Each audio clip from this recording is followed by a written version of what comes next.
नमस्कार दोस्तों, स्वागत है आपका आपके अपने YouTube channel RBSC online classes में। अपन बात कर रहे थे क्लास 10th का मैथ का जो चैप्टर नंबर 10 है उसके बारे में।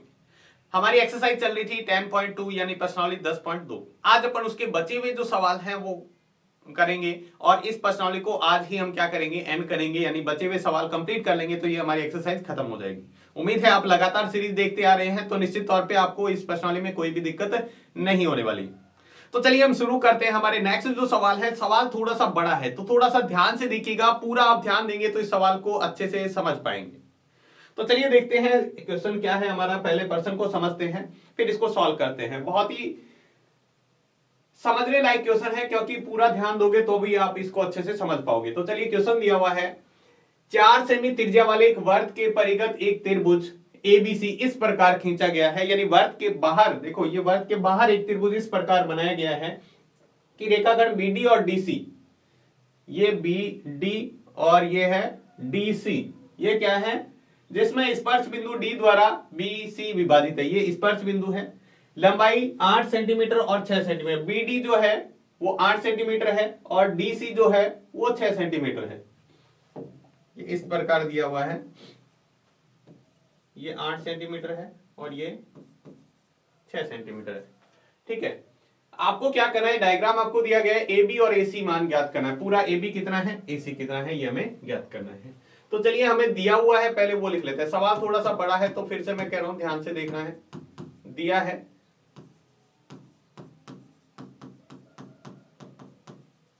वर्त की त्रिज्या आपको दे रखी है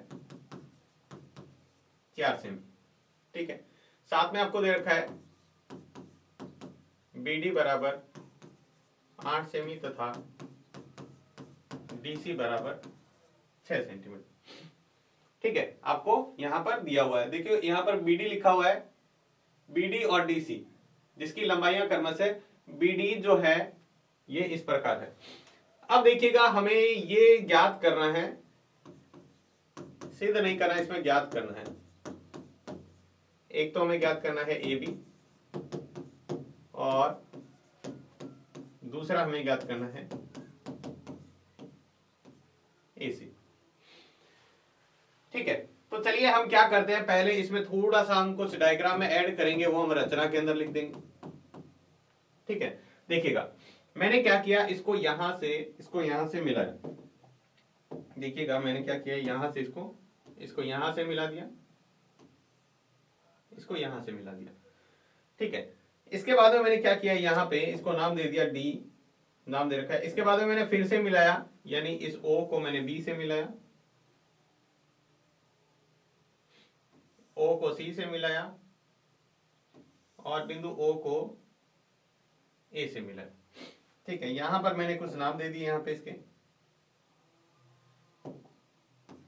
इसको नाम दे दिया ई, ये हमारा है एफ। तो यहां पर रचना के अंदर लिखेंगे बिंदु ओ को या केंद्र ओ को, बिंदु ओ को हमने किससे मिलाया है,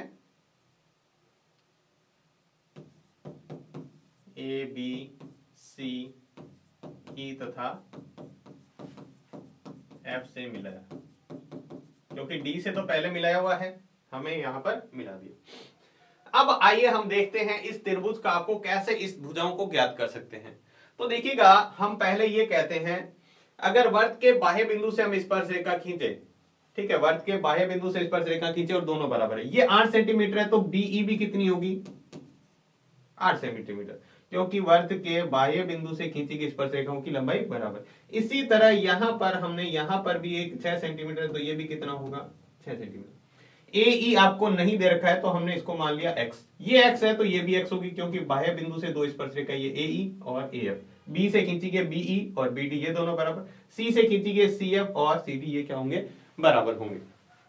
ठीक है, तो हमने यहां पर क्या किया है, यहां पे क्या होगा, हम लिख सकते हैं बीडी बराबर बीई बराबर 8 सेंटीमीटर पर में से, हमने पर में पढ़ी है उससे हुआ है।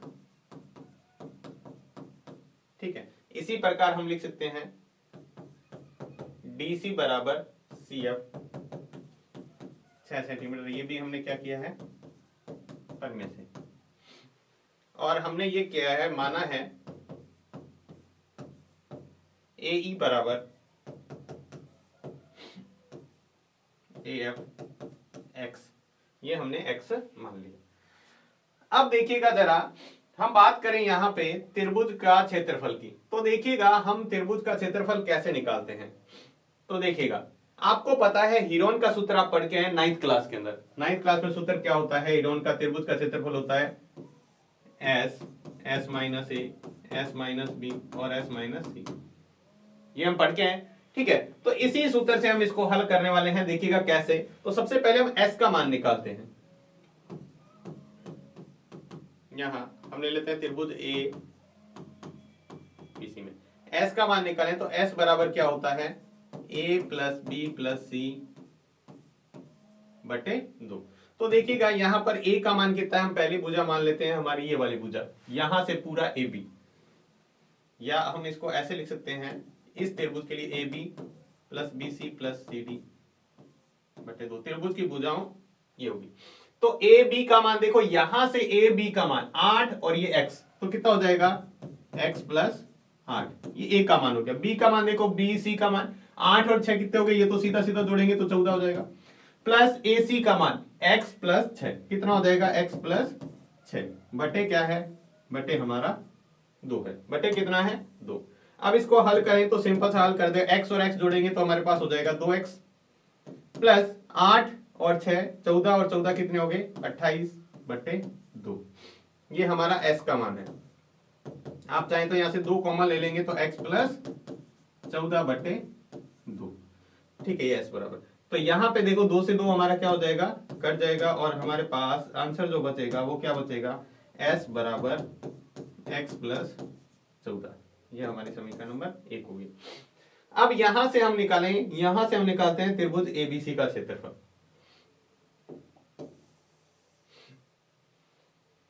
त्रिभुज एबीसी का क्षेत्रफल,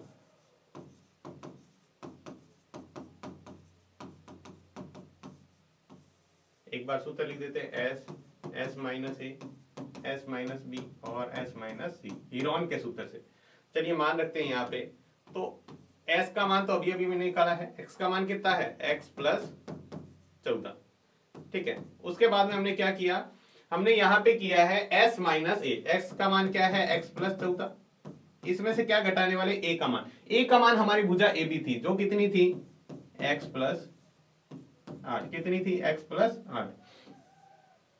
फिर सॉरी,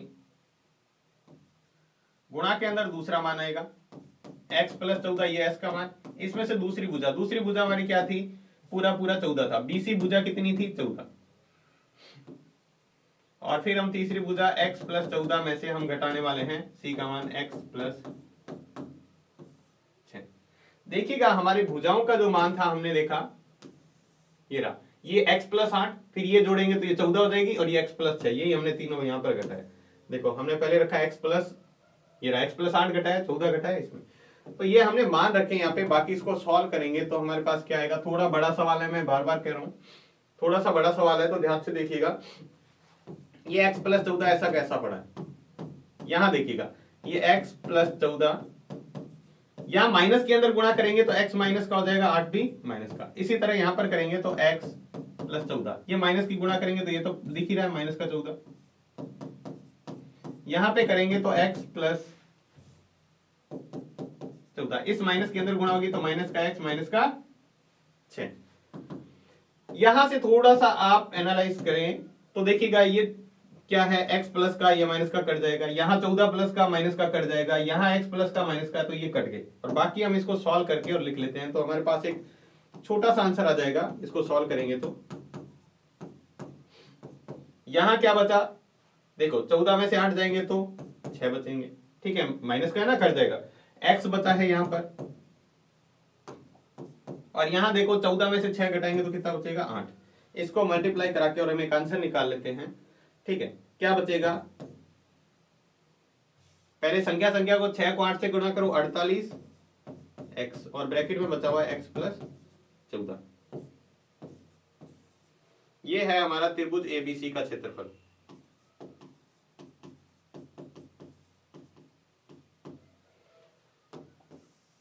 त्रिभुज एबीसी का क्षेत्रफल। ठीक है, अब यहाँ पे हम दोबारा से देखें, यहाँ पे इस सवाल को दोबारा से यहाँ पे मतलब इतना हमने करने के बाद में एक और यहाँ पे देखें आगे, तो वापस से मैं जल्दी से एक डायग्राम बनाता हूं यहाँ से और फिर हम वापस से इसको समझते हैं। तो देखिएगा किस तरह से,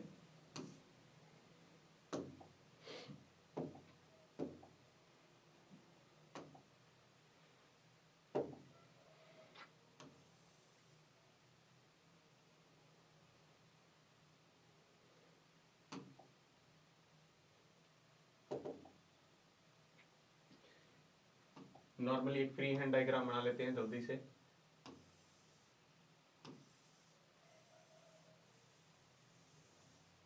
ये था ए बी सी, ये डी, ये ई और ये एफ। इसमें बीच में हमने यहाँ से इसको मिला रखा था, यहाँ से इसको मिलाया, इसको मिलाया, इसको मिला, ये हमारा ओ था। ये 4 सेंटीमीटर है, ये भी 4 है और ये भी 4 है।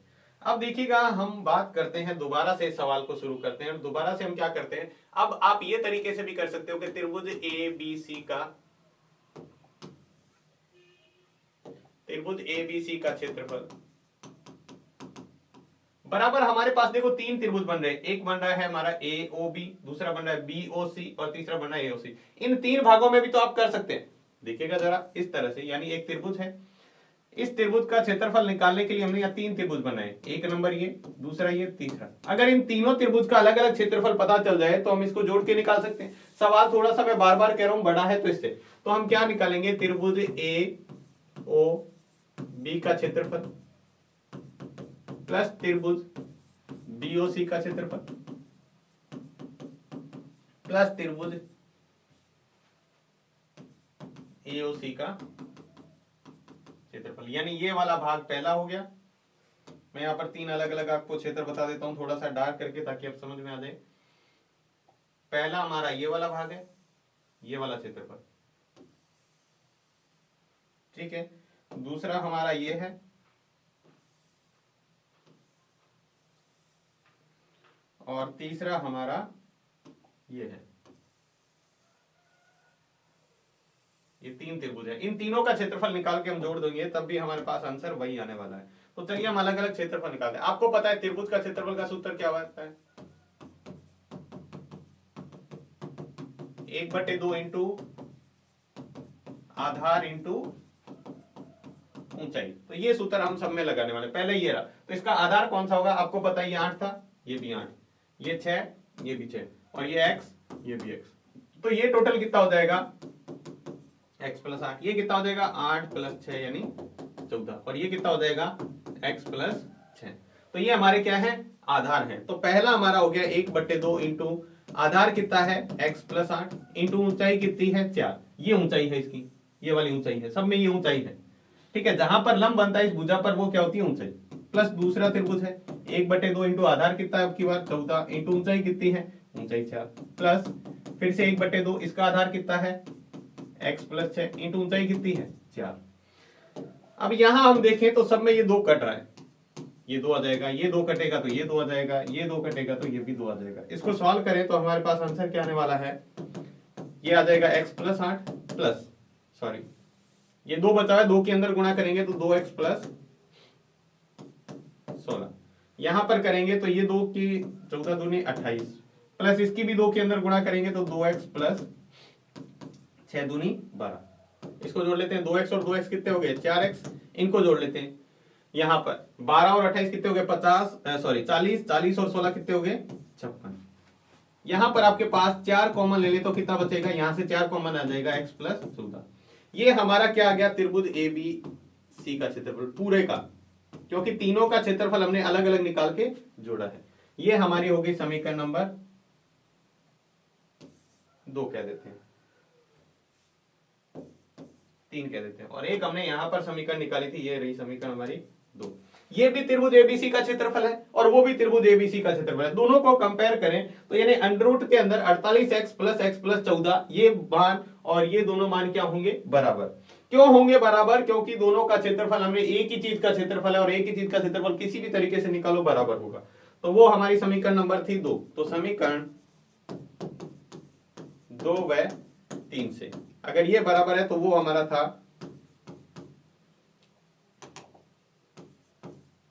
48 x प्लस 14 और यहां पे हमारा बचा हुआ है मान जो हमने ये निकाला है 4x प्लस 14। अगर हम दोनों तरफ यहां पर वर्ग करें, देखिएगा सवाल थोड़ा सा बड़ा है, फिर से मैं कह रहा हूं दोनों तरफ वर्ग कर देते हैं तो इसका तो अंडर रूट अड़ेगा,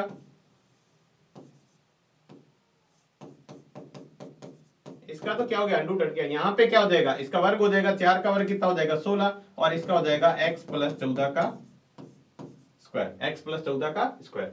अब हमें क्या है यहाँ पर अगर x का मान निकालना चाहे हम x का मान, तो बाकी सबको इधर भेज दो, या हम इस तरह से बात करें यहाँ पे तो देखिएगा x प्लस 14 इधर जाएगा तो भाग में जाएगा, ये x प्लस यानी मैं ऐसे रखूं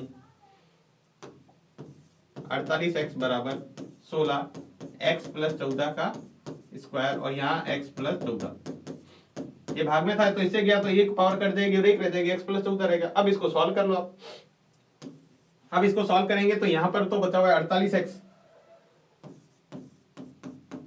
बराबर बचा हुआ है 16 x प्लस 14, एक बार बचा हुआ है।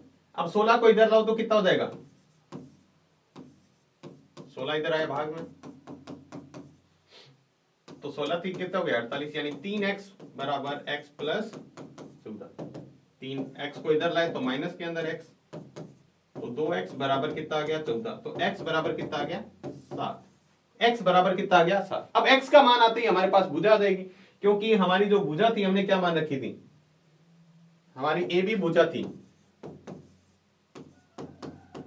तो ए बी बराबर कितना था x प्लस 8, तो x प्लस 8 x की जगह कितना रखो 7 प्लस 8 कितना हो जाएगा 15 सेंटीमीटर, कितना हो जाएगा, और AC कितना हो जाएगा x प्लस 6 था यानी 7 प्लस 6 बराबर 13 सेंटीमीटर, बराबर कितना होगा 13 सेंटीमीटर। चला ध्यान से देखिएगा सवाल को हमने कैसे किया है, ये थोड़ा सा बड़ा सवाल है, मैं बार बार कह रहा हूं आपको, हालांकि एग्जाम में ऐसा सवाल अभी तक नहीं पूछा गया है, लेकिन इसका मतलब ये नहीं कि पूछा नहीं जाएगा। अगर आपका टारगेट 100 है तो फिर सारे सवाल आपको अच्छे से कवर करने। सबसे पहले हमने देखो ये क्या किया है, जो हमें दे रखा था वो ज्ञात किया, फिर हमने क्या किया केंद्र को इनसे मिला दिया, फिर हमारे मिलाने से क्या हुआ, यहाँ पे आपको पता है बाह्य बिंदु से खींची गई स्पर्शरेखा बराबर, तो ये 8 है तो ये यहां से यहां तक और ये यहां से यहां तक दोनों 8 8 होगी, ऐसे ये 6 है तो ये भी 6, ये हमने मानी x, तो ये यहां से जितनी स्पर्शरेखा ये भी तो स्पर्शरेखा है तो बराबर। फिर हमने क्या किया, हीरोन का सूत्र लगा के पूरा त्रिभुज एबीसी का क्षेत्रफल ज्ञात किया। अब ये यहां से यहां तक की भुजा कितनी होगी, टोटल यहां से यहां तक ये हमारी ये हो जाएगी x प्लस 8 और ये कितनी होगी x प्लस 6 यहां से यहां तक, और यहां से यहां तक कितनी हो जाएगी 8 प्लस 6 बराबर 14। ये हमारी तीनों भुजाएं हैं एबीसी की। ये लगा के हमने हीरोन का सूत्र लगा के पहले s का मान ज्ञात किया, फिर हीरोन का सूत्र होता है s minus a s minus b s minus c। इसको सॉल्व किया तो हमारे पास एक समीकरण बन गई है अंडर रूट के अंदर 48x x प्लस 14, ठीक है। फिर हमने क्या किया, इसको आगे हल किया, दोबारा से हमने क्या किया, यहाँ पे फिर से हमने एक और फॉर्मूला लगाया, एक और फॉर्मूले का मतलब है हमने यहाँ पर क्या किया है, दोबारा से हमने त्रिभुज के क्षेत्रफल का ही सूत्र लगाया, 3 भाग कर लिए, इसके 3 टुकड़े कर लिए और तीनों का अलग अलग क्षेत्रफल निकाला है। कौन से सूत्र से, त्रिभुज के क्षेत्रफल 1/2 आधार इंटू ऊंचाई, त्रिभुज का ये भी क्षेत्रफल होता है, तो हमने तीनों के अलग अलग आपने क्या किए क्षेत्रफल निकालकर इसको जोड़ देते हैं, तब भी ये पूरे का क्षेत्रफल आ जाएगा, ये इतने का ये इतने का और ये इतने का, तीनों को जोड़ देंगे तो हमारे पास पूरा आ जाएगा। तो ये भी हमने इसी से भी त्रिभुज एबीसी का क्षेत्रफल आ गया। अब हमारा वो भी त्रिभुज एबीसी का क्षेत्रफल था, ये भी त्रिभुज एबीसी का, किसी भी तरीके से निकालो त्रिभुज का क्षेत्रफल तो बराबर रहेगा, अगर त्रिभुज सेम है तो, हालांकि हमारा त्रिभुज तो सेम ही है, तो हमने क्या किया 2 और 3 समीकरण को बराबर रख दिया क्योंकि दोनों का क्षेत्रफल बराबर है, और जैसे इसको हल किया तो हमारे पास x का मान आ जाएगा, और x का मान आने के बाद आप यहां पर x का मान रखोगे, इसकी जगह 8 तो यही, ये 6 7 हो जाएगी, 8 और 7 ये 15 हो जाएगी, और यहां पे रखे तो 6 और 7 कितनी हो जाएगी 13 सेंटीमीटर। तो मैं फिर से कह रहा हूं सवाल थोड़ा सा बड़ा है, लेकिन प्रैक्टिस करोगे तो इजी भी है। हालांकि हमें हीरोन का सूत्र हम 9th क्लास में पढ़ के आएंगे, वो थोड़ा सा हमें रिवाइज करना जरूरी था, उसके बगैर हम इसको नहीं कर पाएंगे। लास्ट सवाल देखते हैं इसका, ये दिया हुआ है, सिद्ध कीजिए कि वर्त के परिगत बनी चतुर्भुज के आमने सामने की भुजाएं केंद्र पर संपूरक कोण अंतरित करती है। यानी एक कहा हुआ है वर्त के परिगत एक चतुर्भुज, तो पहले वर्त के परिगत एक चतुर्भुज बनाते हैं। पहले हमने यहां पे एक वर्त बनाया, ठीक है, इसके परिगत हम एक चतुर्भुज बनाते हैं। करते हैं एक चतुर्भुज बनाने, सॉरी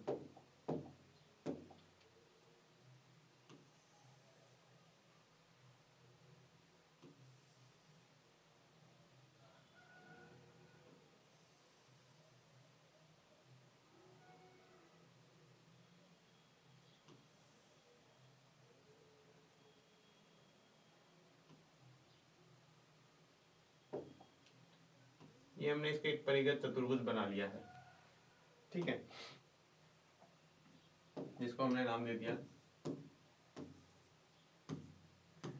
अब ये क्या कह रहा है कि वर्त के चतुर्भुज आमने सामने की भुजा केंद्र पर संपूरक कोण बनाती है, ये इसका केंद्र है। अब आपको करना क्या है, यहां से मैं इसको यहां से मिलाऊं, ऐसे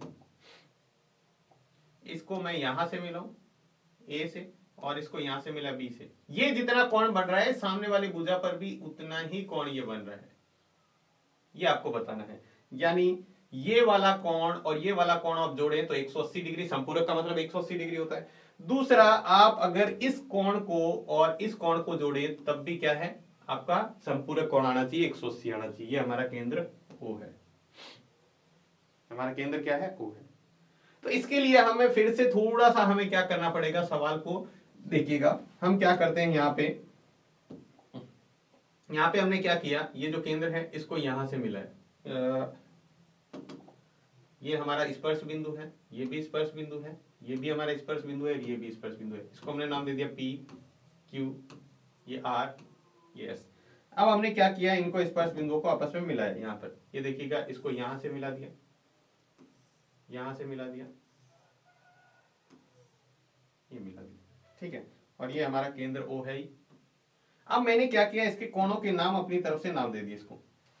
ये जो कोण बन रहा है, ठीक है, एक ये कोण बन रहा है, ये कोण बन रहा है, ये कोण बन रहा है, ये कोण बन रहा है, ये कोण, ये कोण और ये कोण।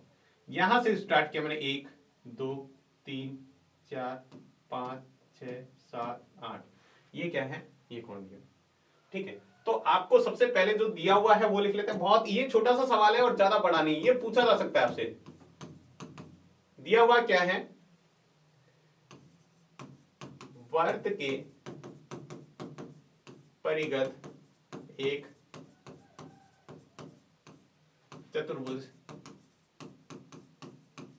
एबीसीडी, वर्त के परिगत एक चतुर्भुज एबीसीडी सिद्ध करना है।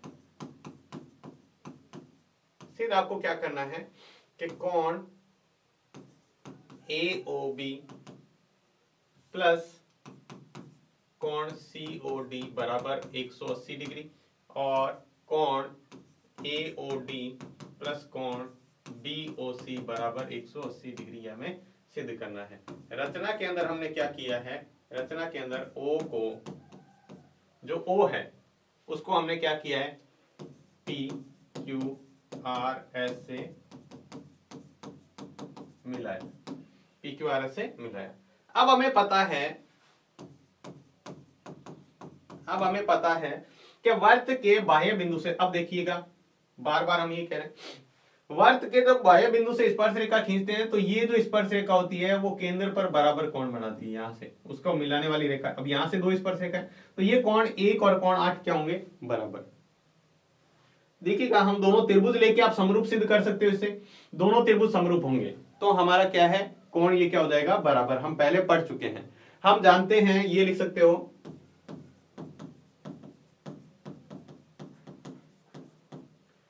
हम जानते हैं कि कोण 1 बराबर क्या होता है, कोण 8, कोण 1 बराबर कोण 8। इसी तरह हम ये क्या कह सकते हैं, कोण 2 बराबर कितना होगा, कोण 3, कोण 2 और कोण 3 बराबर होगा। ये एक ही देखो, ये भी स्पर्श रेखा, ये भी स्पर्श रेखा, तो इससे बनने वाला कोण ये भी क्या होगा, बराबर, ये स्पर्श रेखा बराबर। इसी तरह कोण 4 बराबर किसके होगा, कोण 5 के, और कोण 6 बराबर किसके होगा, ये 6 और 7 बराबर होंगे, कोण 6 और 7 क्या होंगे, बराबर। ये हमारी समीकरण है, इसको 1 मान लेते हैं। ये 4 समीकरण है। अब आपको पता है कि एक वर्त केंद्र पर बने कोण कितने होते हैं, एक केंद्र है, एक केंद्र पर कितने भी कोण बनेंगे कितना होगा, 360 डिग्री का। एक केंद्र पर जितने भी कोण बनते हैं उन सबका योग कितना होता है, 360 डिग्री। तो हमारे पास भी ये केंद्र पर बने कोणों का योग कितना होगा 360 डिग्री। अब 360 टोटल कितने थे हमारा, कोण 1 था, कोण 2 था, कोण 3 था, कोण 4, कोण 5, कोण 6, कोण 7 प्लस कोण 8, इन सबका जोड़ कितना होगा 360 डिग्री। कितना होगा 360 डिग्री। अब यहां से देखिए आप वापस से समीकरण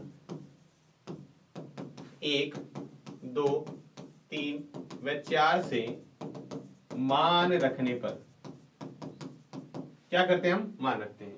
तो थोड़ा सा हम डायग्राम को देख के रखें तो हमें अच्छे से समझ में आ जाएगा कि किस तरह से। अब आपको ये कोण बनाना है तो 1 और 2 को तो रखना है, 1 और 2 को रखना है, 1 और 2 को रखना है, ठीक है, ध्यान रखना। और सामने कितना है 6 और 5 और 6 को, 1 और 2, 5 और 6 को रखना। तो कोण 1 की जगह 1 पड़ा है प्लस कोण 2 की जगह कोण पड़ा है। 3 और 4 हमें नहीं चाहिए, 3 और 4, तो 3 की जगह हम क्या रख सकते हैं, कोण 2 रख सकते हैं, रख सकते हैं ना। कोण 3 की जगह, कोण 3 और 2 बराबर है तो इस 3 की जगह हमने 2, और 4 की जगह हम क्या रख सकते हैं, 4 की जगह कोण 5 रख सकते हैं। 4 और 5 बराबर है तो 4 नहीं चाहिए हमें। इसके बाद में हमारा ये 5 और 6 तो ऐसे कैसे पड़े हैं, कोण 5 प्लस कोण 6। हमने देखो किसकी जगह चेंज किया है वो मैं बता देता हूं। हमने 3 को चेंज कर दिया, 4 को चेंज कर दिया, इसी तरह हम 7 और 8 को भी हमें चेंज करना है, ठीक है। उसके बाद में हमने क्या किया, 7 की जगह हम क्या रख सकते हैं, कोण 6 रख सकते हैं। 7 की जगह हम कोण 7 और 6 बराबर है, और 8 की जगह हम कोण 1 रख सकते हैं क्योंकि ये बराबर है। देख लीजिएगा 1 और 8 क्या है, बराबर। अब इसको देखिएगा थोड़ा सा, अब हमारा पहला पार्ट तो सॉल्व हो ही गया। कोण 1 और कोण 1 2 बार है तो कोण 1 हो गया, इसी तरह 2 भी 2 बार है तो कोण 2 हो गया, इसी तरह कोण 5 भी 2 बार है, ये कोण 6 था यहाँ पे, ये वाला 6 यहाँ पे लिखा है, 7 की जगह फिर 6 लिखा है। इसी तरह कोण 5 भी 2 बार है और कोण 6 भी 2 बार है, बराबर कितना है 360। तो यहां पर हम 2 कॉमन ले सकते हैं, तो कोण 1 प्लस कोण 2 प्लस कोण 5 प्लस कोण 6 बराबर कितना है 360। अगर 2 को इधर भेजेंगे तो 360 के भाग में। अब यहां से हम देखें चित्रानुसार, यानी डायग्राम के अनुसार, डायग्राम से अनुसार देखिए हमें 1 और 2 को मिला के क्या बन रहा है, पूरा कोण बन रहा है या नहीं बन रहा। कोण 1 और 2 को मिला दें तो हमारा पूरा कोण ये बनेगा, ये वाला। इसी तरह 5 और 6 को मिला दे तो ये पूरा कोण क्या होगा, AOB, AOB। और वो क्या होगा, वो ऊपर वाला COD। वो ऊपर वाला क्या होगा, 1 और 2 की जगह हम AOB रख सकते हैं, और 5 और 6 की जगह COD क्या रख सकते हैं, COD। तो हमने ये रखा है यहाँ पे, देखिएगा 1 और 2 की जगह हमने ये रख दिया कोण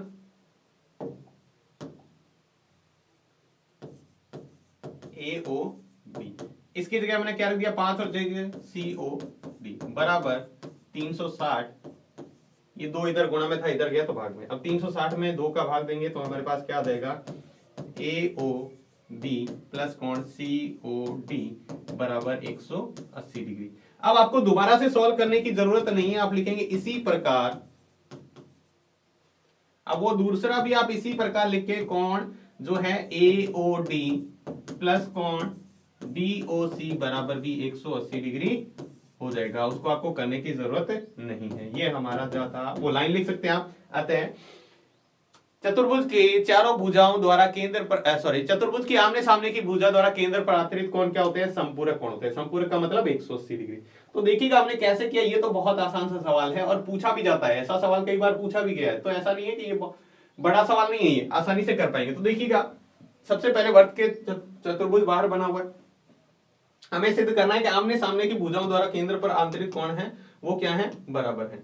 तो देखिएगा हमें ये सिद्ध करना है कि ये वाला कोण और ये वाला कोण क्या है, संपूरक है, यानी 180 डिग्री का है। इसी तरह हमें ये सिद्ध करना है कि ये वाला कोण और ये वाला कोण क्या है, संपूरक कोण है 180 डिग्री का।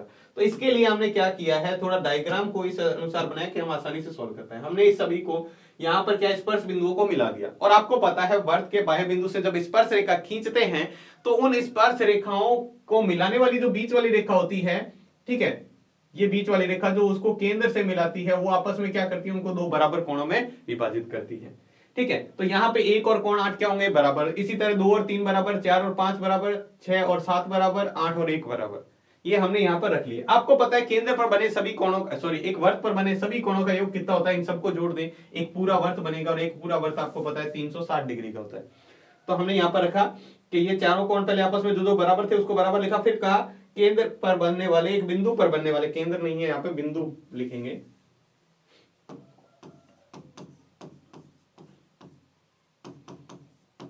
एक बिंदु पर बने कोणों का योग कितना होता है 360।